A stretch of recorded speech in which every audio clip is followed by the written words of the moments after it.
नमस्कार, मैं स्वतंत्र कुमार और आप सभी का स्वागत करता हूं आपके अपने चैनल शॉर्ट हैंड टीम पर। तो दोस्तों, आज के इस वीडियो में दैनिक जागरण के संपादकीय से 819 शब्दों के डिक्टेशन को हम लोग लेने वाले हैं। इसे हम दो अलग अलग स्पीड में लेंगे, पहली बार में 90 की स्पीड में, तो दूसरी और आखिरी बार में इसी डिक्टेशन को हम लोग 100 की स्पीड में लेने वाले हैं। अगर आपको इस डिक्टेशन के पीडीएफ या इसमें आए हुए महत्वपूर्ण शब्दों के आउटलाइन को जानना है तो आप हमारे टेलीग्राम ग्रुप को जरूर ज्वाइन कर लें, क्योंकि इसके पीडीएफ को मैं टेलीग्राम ग्रुप में ही सेंड करता हूं। तो 90 की स्पीड में आपका डिक्टेशन स्टार्ट होगा 5 सेकेंड के बाद। तब तक के लिए आप रेडी रहें।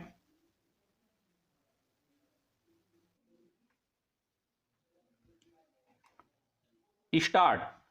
कृषि कानून विरोधी आंदोलन के दौरान गणतंत्र दिवस पर दिल्ली में देश को शर्मसार करने वाली हिंसा को अंजाम देने वालों के प्रति पंजाब सरकार की मेहरबानी हैरान करने वाली भी है और परेशान करने वाली भी। पंजाब सरकार इस हिंसा में शामिल तत्वों को न केवल कानूनी सहायता देने की तैयारी में है, बल्कि उन्हें आर्थिक सहायता देने का भी मन बना रही है। यह और कुछ नहीं, अराजकता को प्रोत्साहन देने वाला काम है। इससे खराब बात और कोई नहीं कि अराजक तत्वों को कोई राज्य सरकार इस तरह पुरस्कृत करे। 26 जनवरी को कृषि कानूनों के विरोध के नाम पर दिल्ली में तथाकथित किसानों ने ट्रैक्टर रैली के नाम पर जैसी भद्दी हरकत की थी, उसे देश भूल नहीं सकता। इस पावन दिन दिल्ली में जो कुछ हुआ था उसे हिंसा के नंगे नाच के अलावा और कुछ नहीं कहा जा सकता। इस घटना ने यही बताया था कि ट्रैक्टर रैली निकालने वालों के मन में न तो गणतंत्र दिवस के प्रति कोई मान सम्मान था और न ही संविधान के प्रति। यह घटना इसलिए हुई थी क्योंकि किसान नेता अपनी जिद पर उतर आए थे। यह मानने के भी अच्छे भले कारण हैं कि देश को नीचा दिखाने वाली यह घटना किसान नेताओं के उकसावे पर ही हुई थी।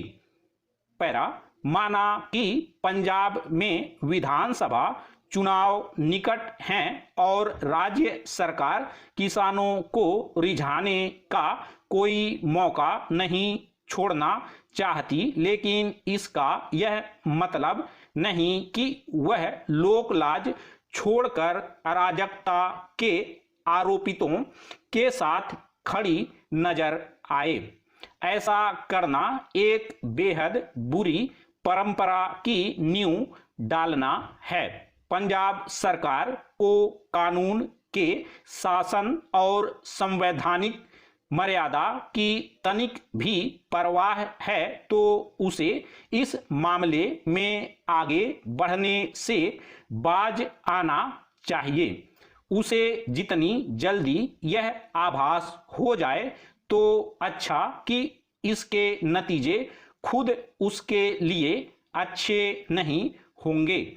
इससे वैसे तत्वों को बल मिलेगा जो जोर जबरदस्ती और हिंसा के जरिए अपनी मांगे मनवाने की कोशिश में रहते हैं। यह पहली बार नहीं जब पंजाब सरकार संकीर्ण राजनीतिक कारणों से अराजकता में लिप्त तत्वों का तुष्टीकरण करने की कोशिश करती दिख रही हो। यह जग जाहिर है कि उसने ऐसा ही रवैया तब अपनाया था जब पंजाब के किसान रेल पटरियों पर बैठे थे या फिर जब मोबाइल टावर नष्ट किए जा रहे थे। दुर्भाग्य से इस मामले में दिल्ली की आम आदमी पार्टी की सरकार भी पीछे नहीं। यह किसी से छिपा नहीं कि वह किसान आंदोलन से जुड़े मामलों की सुनवाई में किस तरह अपने खास वकील नियुक्त करना चाहती है। इसका मकसद अराजकता के आरोपितों की सहानुभूति हासिल करना और खुद को उनका हितैषी साबित करना ही है। पैरा, हरियाणा सरकार ने लघु उद्यमियों को प्रति यूनिट 2 रुपए सस्ती बिजली देने का फैसला कर उनके पुरुषार्थ और पराक्रम को प्रणाम किया है। इसके लिए प्रदेश सरकार ने तय किया है कि डी श्रेणी के ब्लॉक में 40 किलोवाट और सी श्रेणी के ब्लॉक में 30 किलोवाट या उससे कम लोड लेने वाले उद्यमियों को सस्ती बिजली तब तक उपलब्ध कराई जाती रहेगी जब तक संबंधित उद्यम चलते रहेंगे। सबसे बड़ी बात तो यह है कि इसके लिए उद्यमियों को आवेदन करने की आवश्यकता नहीं होगी। बिजली कंपनियां स्वतः बिल में अनुदान की राशि समायोजित कर लेंगी। लघु और सूक्ष्म उद्यमियों को यह लाभ देना तर्क संगत है क्योंकि लघु उद्यमी अनेक प्रकार की विपरीत परिस्थितियों में अपने उद्योगों का संचालन करते हैं। वह न केवल अपने उद्योग के स्वामी होते हैं अपितु उनसे दूसरे लोगों की रोजी रोटी भी चलती है और वे भी अपने उन अन्य कामगारों की भांति स्वयं भी उसी भाव से काम करते हैं। पैरा, राज्य के लगभग हर नगर उपनगर में हजारों लघु और सूक्ष्म उद्यम हैं। कहीं पर भी देखा जा सकता है कि उन उद्योगों को संचालित करने वाले उद्यमी सुबह अन्य कामगारों की तरह अपना भोजन लेकर आते हैं। कामगार भले 8 बजे चले जाएं, लेकिन उद्यमी सुबह 10 बजे आते हैं तो रात 8 बजे के बाद ही घर जाते हैं। वे अपने उद्योगों के माध्यम से अपने लिए तो रोजगार सृजित करते ही हैं, 8-10 लोगों को प्रत्यक्ष और लगभग इतने ही लोगों को अप्रत्यक्ष रूप से रोजगार उपलब्ध कराते हैं। इसलिए उन्हें यह सुविधा देना एक अच्छा फैसला है, लेकिन इसका दुरुपयोग भी हो सकता है। इसलिए यह व्यवस्था भी की गई है कि यदि किसी ने गलत तथ्यों के आधार पर सस्ती बिजली पाने की सुविधा प्राप्त की है तो उसे 12% प्रति वर्ष के चक्रवृद्धि ब्याज की दर के साथ समायोजित राशि लौटानी पड़ेगी। इसके साथ ही उसके विरुद्ध विधिसम्मत कार्रवाई भी की जाएगी। ऐसा करना आवश्यक है क्योंकि इस तरह की सुविधाओं के दुरुपयोग की बात नई नहीं है। जैसे प्रदेश में सस्ती बिजली की व्यवस्था किसानों के लिए है, लेकिन उसका लाभ नेता रूपी कथित किसान लेते हैं। हरियाणा सरकार की यह पहल अपेक्षा के अनुरूप आकार लेती है तो निसंदेह लाभदायक सिद्ध होगी और इससे अन्य राज्य भी प्रेरणा ले सकेंगे, जिसके व्यापक लाभ देखने को मिलेंगे। स्टॉप। दोस्तों, इसी डिक्टेशन को दूसरी बार में हम लोग 100 की स्पीड में लेंगे और आपका समय स्टार्ट होगा 5 सेकेंड के बाद। तब तक के लिए आप रेडी रहें।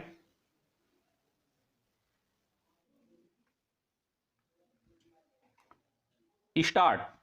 कृषि कानून विरोधी आंदोलन के दौरान गणतंत्र दिवस पर दिल्ली में देश को शर्मसार करने वाली हिंसा को अंजाम देने वालों के प्रति पंजाब सरकार की मेहरबानी हैरान करने वाली भी है और परेशान करने वाली भी।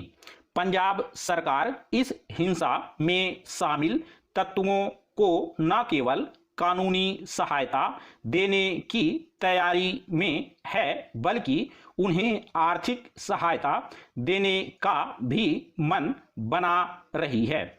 यह और कुछ नहीं, अराजकता को प्रोत्साहन देने वाला काम है। इससे खराब बात और कोई नहीं कि अराजक तत्वों को कोई राज्य सरकार इस तरह पुरस्कृत करे। 26 जनवरी को कृषि कानूनों के विरोध के नाम पर दिल्ली में तथाकथित किसानों ने ट्रैक्टर रैली के नाम पर जैसी भद्दी हरकत की थी, उसे देश भूल नहीं सकता। इस पावन दिन दिल्ली में जो कुछ हुआ था, उसे हिंसा के नंगे नाच के अलावा और कुछ नहीं कहा जा सकता। इस घटना ने यही बताया था कि ट्रैक्टर रैली निकालने वालों के मन में न तो गणतंत्र दिवस के प्रति कोई मान सम्मान था और न ही संविधान के प्रति।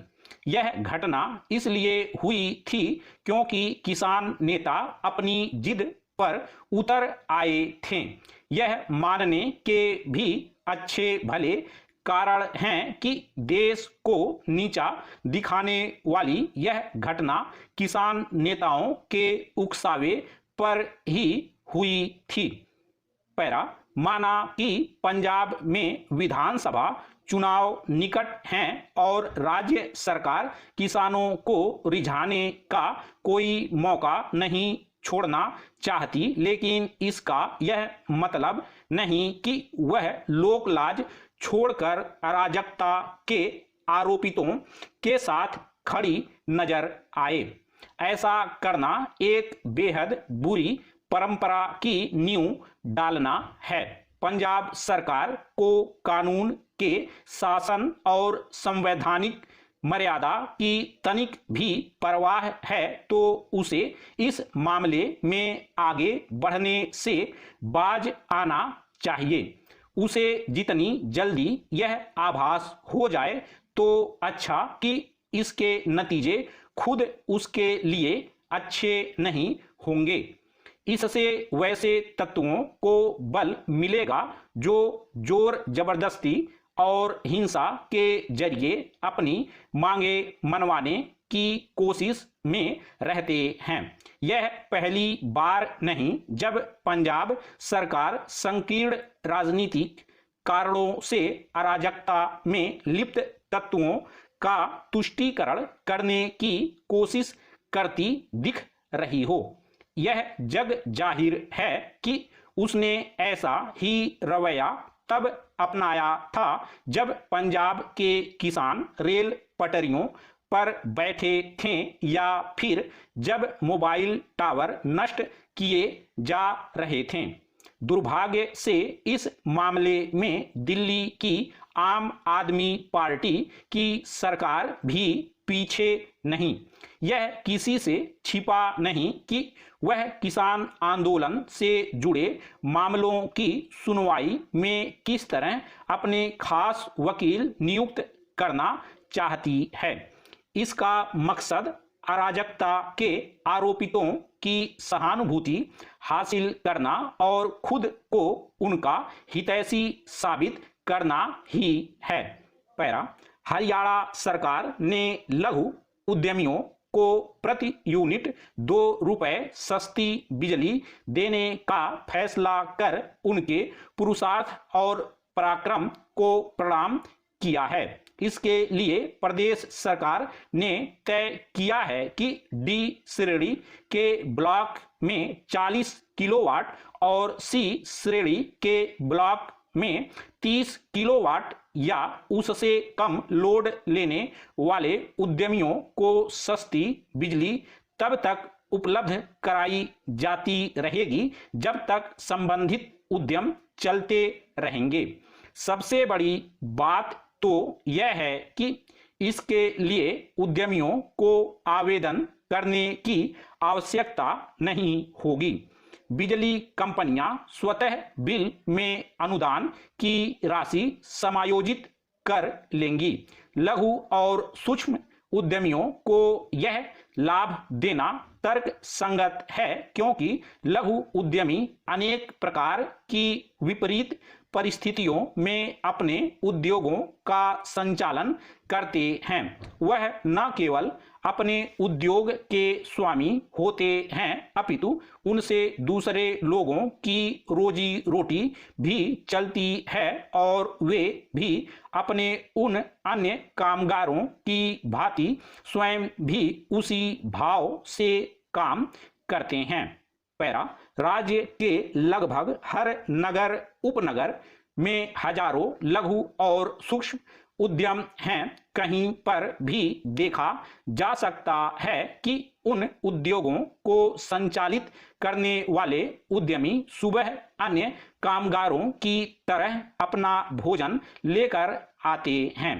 कामगार भले 8 बजे चले जाएं, लेकिन उद्यमी सुबह 10 बजे आते हैं तो रात 8 बजे के बाद ही घर जाते हैं। वे अपने उद्योगों के माध्यम से अपने लिए तो रोजगार सृजित करते ही हैं, 8-10 लोगों को प्रत्यक्ष और लगभग इतने ही लोगों को अप्रत्यक्ष रूप से रोजगार उपलब्ध कराते हैं।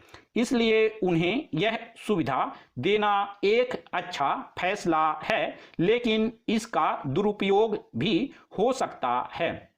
इसलिए यह व्यवस्था भी की गई है कि यदि किसी ने गलत तथ्यों के आधार पर सस्ती बिजली पाने की सुविधा प्राप्त की है तो उसे 12% प्रति वर्ष के चक्रवृद्धि ब्याज की दर के साथ समायोजित राशि लौटानी पड़ेगी। इसके साथ ही उसके विरुद्ध विधिसम्मत कार्रवाई भी की जाएगी। ऐसा करना आवश्यक है, क्योंकि इस तरह की सुविधाओं के दुरुपयोग की बात नई नहीं है।